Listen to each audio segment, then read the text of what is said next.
What's up, everybody? It's DJ the Sports Blurred. I am back. Did you miss me? Hey, man, James Franklin was asked some very interesting questions, and he also gave some unsolicited advice to the CFP committee this morning. You know, he is right now getting ready for the Fiesta Bowl. You know, his team plays Boise State this Tuesday at 7:30. I'm really looking forward to that match. That's a Big Ten team. I think they're a solid team, and I think they're going to beat Boise. But before they start playing, James Franklin had a lot to say about the college football committee and a lot to say about the structure, including the NIL deals and the transfer portals. Before I get into that, please, if you guys are fans of college football, Big 12, Big 10, SEC, Pac-12, all of it. I talk about all conferences. I talk about the whole sport. I'm a huge fan, my doggone self. So please consider subscribing to my YouTube channel. I thank you guys for, commenting, liking, subscribing. Really appreciative of all you guys have done for me and my channel. But let's continue to grow, guys. I want to get to 750 subscribers. Hopefully we can do that here by the end of the year. It's probably not looking like it, but nonetheless, you guys have some goals. You got to throw them out there. I'm going to read off a quote James Franklin said this morning during his media availability for the Fiesta Bowl. Franklin said this: "I think one of the most important things we can do is let's get a commissioner of college football that is waking up every single morning and going to bed every single night making decisions that's in the best interest of college football. I think Nick Saban would be the obvious choice if we made that decision." Now, Nick Saban will probably call me tonight and say, "Don't do this." But I think he's the obvious choice, right? So you guys, you have a Power 5 coach, and not just any coach. I mean, he's one of the biggest coaches out there.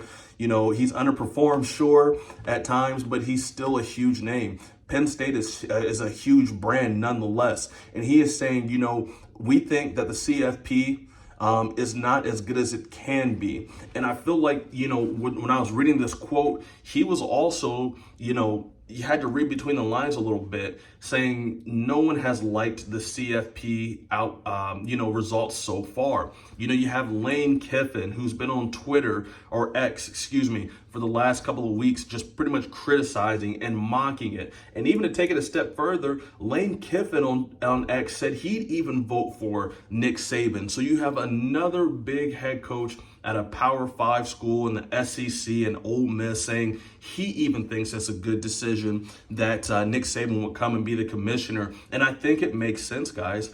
The commissioner would bring structure, and who better to give structure to any type of organization than Nick Saban, especially an organization that pertains to college football. I mean, Nick Saban is the absolute GOAT.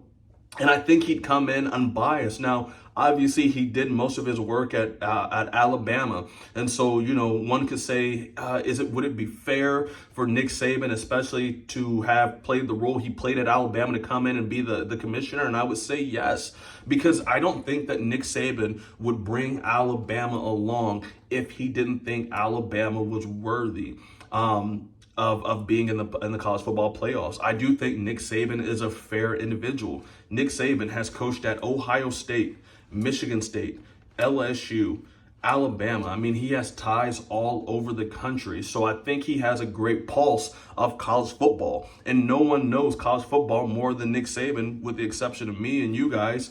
But in all seriousness, guys, I don't think anybody there would not be a better choice.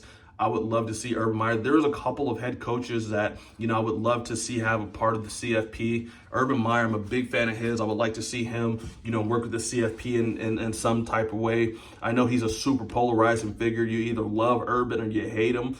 Before he was an Ohio State coach, I actually hated Urban Meyer.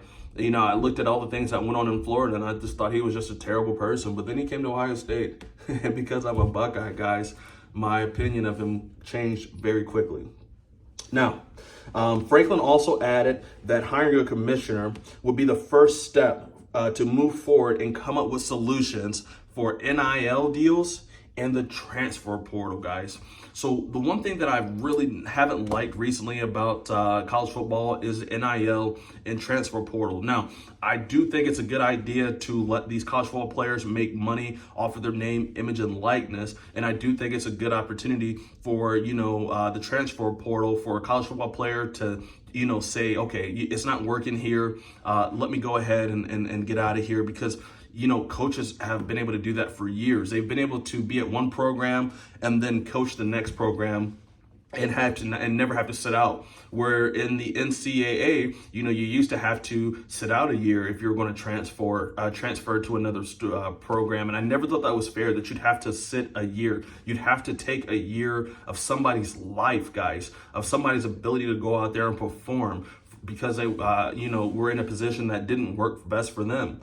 And also another thing about the transfer portal that I do like, you can go anywhere you want. Back in the day when you would transfer, your head coach would say, you know what, you're playing at Alabama right now. We're not going to let you go to any SEC school. You can go to any place else but one of our rivals. And the transfer portal gives you an opportunity to go anywhere you like. So I do like that about it. But I do think in some way it's hurting the college football players. NIL deals. Again, go ahead, young boy, get your money, but don't forget why you came to college. Most times when you come to these elite programs, Ohio State, Georgia, Michigan, Alabama, right? You're going to go to the next step. At least that's what you think you're going to go do. You want to go play in the NFL. But a lot of these guys, they get the nice cars. They get the huge signing bonuses. They get nice campus housing. And then they completely lose the hunger. I don't want to see that happen to these guys. And honestly, if that does happen, selfishly, another thing I don't want to see is the product in the NFL slipping. So, you have talent that's going to the NFL that's less hungry, that's less passionate. And then now the NFL is going to suffer because guys aren't as hungry as they used to be. And the one thing also about the transfer portal, the NIL works hand in hand with this. You have guys that hop in the transfer portal, they get an agent. The agent says, hey, if you go to Ohio State, we can get you $500,000. He calls the guy the next day. He says, hey, good news, Alabama's going to give you $600,000. And then you're completely just going for the money.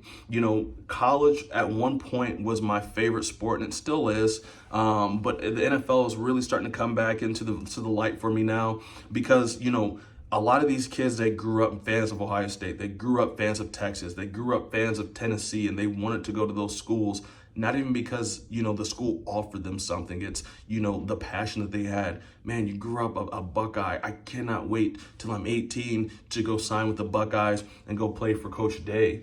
And nowadays, it's more so, I just want to go to the Buckeyes because I can make a bag, right? We talked about Ohio State's $20 million roster this year.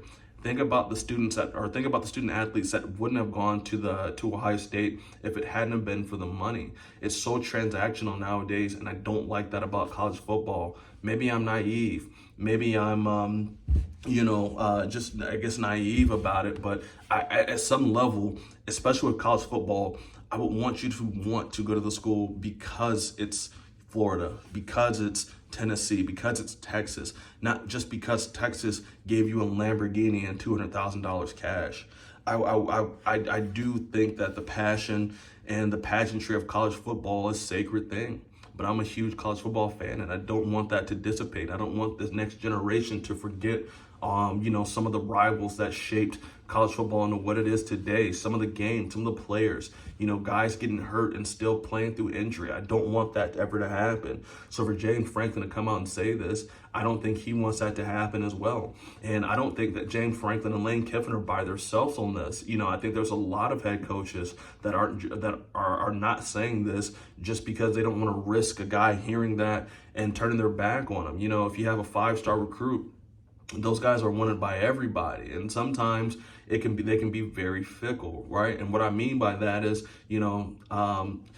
take the quarterback that's going to Michigan right now, right? They gave him $12.5 million, right, in an NIL deal. This is insane. The guy's 18, 19 years old, and you're putting $12.5 million in this kid's pocket for him to come save your program. I think that is absolutely insane.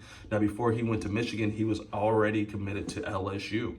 So, it's because of the money that he went back home to Michigan. He's a Michigan kid.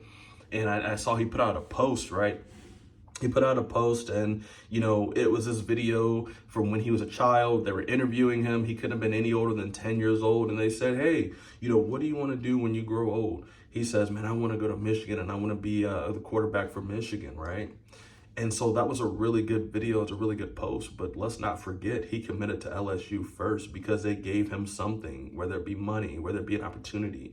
And then only when Michigan gave him a lot of money that's when he reconsidered going back to those guys. So I do feel like we're losing pageantry. I do feel like we're losing that passion a little bit. And I hope that Nick Saban, whether he wants to or not, realizes that college football really needs him. And it's great to see him on ESPN or Fox Sports, whatever he's on now, doing the big, day kickoff. But college football needs him more than, ESPN right now. College football needs him to do more than be a commentator right now. And I know it's selfish for me to say, but Nick Saban, please come back and save college football. We really could use you. All right, guys, that is my video for today, man. Let me know what you guys think. Please comment down below if you think I'm spot on. Please comment if you think I'm off. Please comment on what you guys like to see me make videos of, man. Enjoy the rest of your Sunday. I got some good videos coming out, like I said, and I think you guys are going to really appreciate them, man. Take care, guys.